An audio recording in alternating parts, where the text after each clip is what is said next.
Anna Repkina stepped off the plane in Portland, her heart pounding with a mix of excitement and nerves. She had left behind the bustling streets of Moscow, the life she knew so well, for a brand new beginning in America. At 27, she was ready to embrace love, to build a family, and to finally live the life she had dreamed about during countless late-night video chats with William Chase Hardgrove. Waiting at arrivals, William held a bouquet of flowers and wore a warm, genuine smile. The moment they hugged, the world seemed to fade away. He whispered how happy he was that she had finally arrived, and for Anna it felt like stepping into a dream she'd only imagined. From Portland, they drove to Corvallis, Oregon, a quiet, picturesque town where William had built his life. Compared to Moscow's chaos, the streets here felt peaceful and almost cozy. Anna moved into his apartment, carefully unpacking her belongings. The small gifts she had brought from home, chocolates, a scarf for William, and framed photos of her family. It was a mix of old memories and new beginnings. That very first night, William prepared dinner. Pasta with a sauce he proudly declared his specialty. They sat down talking for hours about their hopes and dreams. The wedding they would have, the house they would someday buy, the life they wanted to build together. Anna laughed at the way he teased her Russian accent, and he gently kissed her forehead. Everything in that moment felt just right. As days turned into weeks, Anna began to settle into her new routine. She wandered through the town, exploring the riverbanks, cozy cafes, and little shops that gave Corvallis its charm. William spent long hours at work, so Anna filled her time learning English phrases on her phone, imagining the kinds of jobs she could pursue, and dreaming about her future in this new country. One evening, William invited her to join him at a local bar with some friends. Everyone was welcoming, warm, and friendly, but one person caught Anna's attention. Michelle Chavez, who was dark-haired, confident, and seemingly at ease. Michelle had a way of moving and speaking that made her presence unforgettable. When she greeted William, their hug lingered just a little too long, and their eyes held a familiarity that made Anna pause. Later in the car, Anna couldn't help but ask William about Michelle. He assured her she was just an old friend from work and nothing more. Anna nodded, trying to brush away the small knot of doubt forming in her chest. But deep down, she couldn't shake the feeling that there was something more beneath the surface, something she would have to navigate in this new chapter of her life. And so her American dream continued, full of hope, excitement, and a hint of uncertainty. One quiet afternoon, as Anna tidied up William's apartment, she found something that made her heart skip. Hidden under the couch was a woman's earring. She held it up the moment William walked through the door, hoping for a casual explanation. William's eyes widened for just a fraction of a second. Then he laughed it off. That must be from a friend who visited months ago. Anna nodded, but deep down, a seed of doubt had been planted. In the following days, that doubt grew.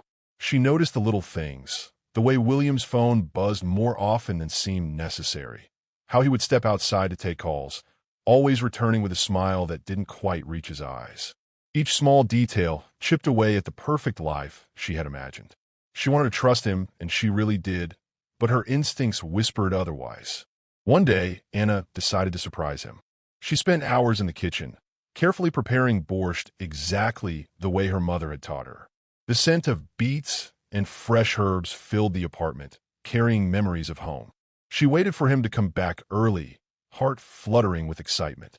When William walked through the door, his expression flickered for the briefest moment, guilt, maybe fear, before he forced a smile. "I have to run an errand," he said abruptly, and Anna watched him leave with her heart sinking. That night she lay awake, staring at the ceiling, thinking about her family in Moscow. They had warned her, moving across the world for a man she met online was risky. But she loved William, and she wanted to believe him, no matter what. A few days later, William suggested a day trip. "Let's go to the woods near Alsea," he said, "for a picnic. Just you and me. We can enjoy nature, talk about wedding plans." Anna agreed, as she was eager for time alone with him, hoping to recapture the joy they had shared in the early days. They packed sandwiches, drinks, and a blanket, anticipation bubbling between them. Then, unexpectedly, William mentioned borrowing a shotgun from a friend, just for protection against wildlife. Anna raised an eyebrow, but didn't press it, trusting him, at least for now. They drove through quiet country roads, sunlight filtering through the trees, birds calling in the distance. The forest was thick, almost impossibly green, and the world outside seemed to vanish. They parked in a clearing far from any path, spread the blanket, and began their picnic. Laughter returned, gentle and easy, like it had been before the doubts crept in. For a moment, Anna felt happy again, almost convinced that everything would be okay. Then William's phone buzzed. His face tightened as he glanced at it. Anna asked casually, then more insistently, who it was.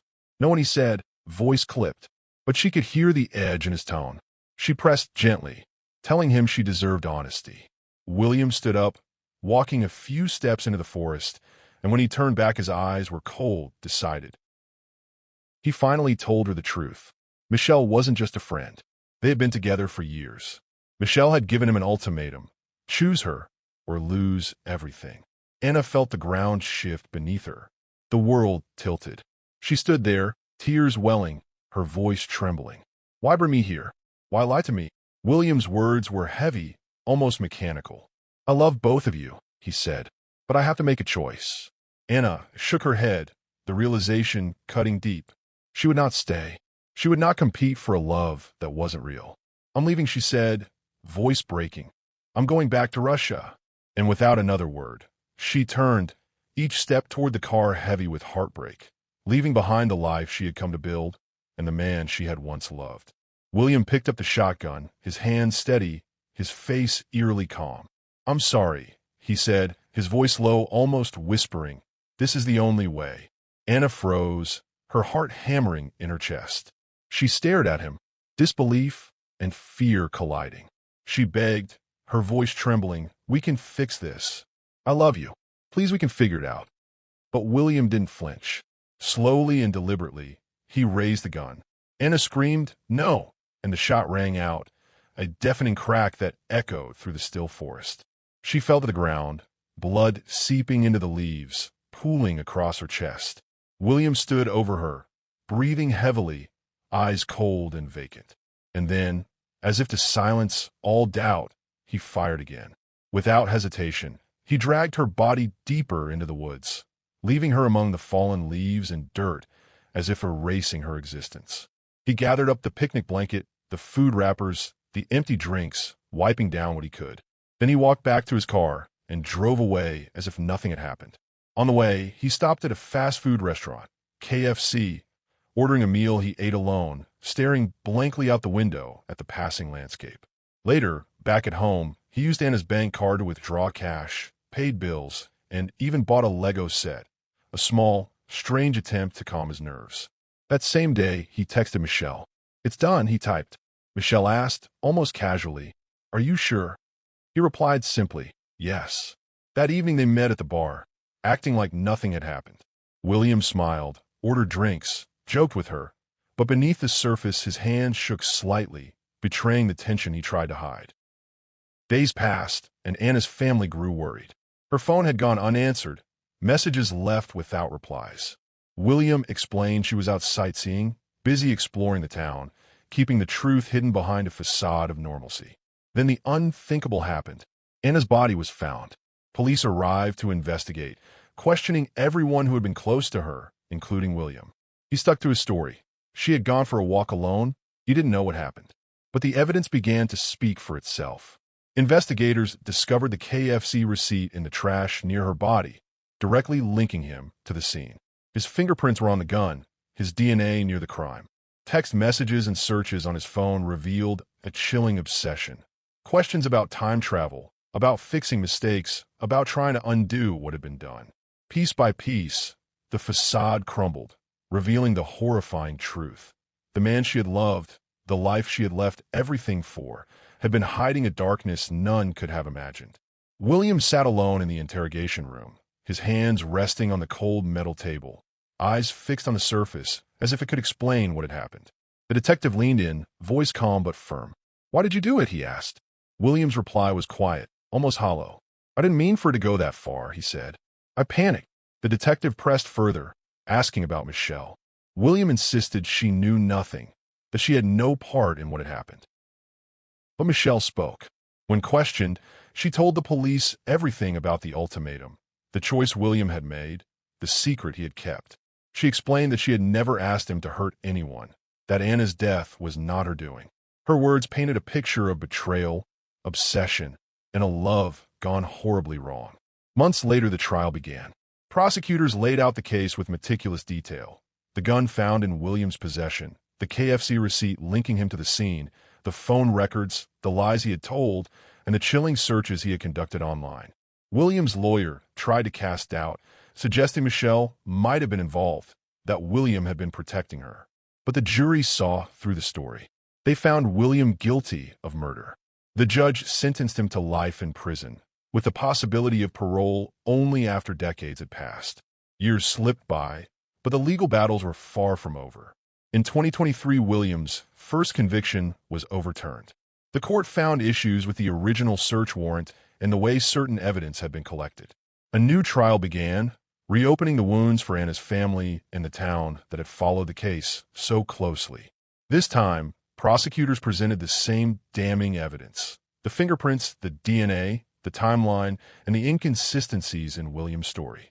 William testified in his own defense. He claimed that Michelle had shot Anna during an argument, that he had been there, but had not pulled the trigger. Michelle denied everything, insisting she had never been involved, and she had never been charged. The jury studied every piece of evidence: the photographs of the crime scene, Anna's passport picture showing her bright, hopeful smile, the phone records, the timeline of that fateful day. After hours of deliberation, the jury returned with a verdict: guilty of second-degree murder.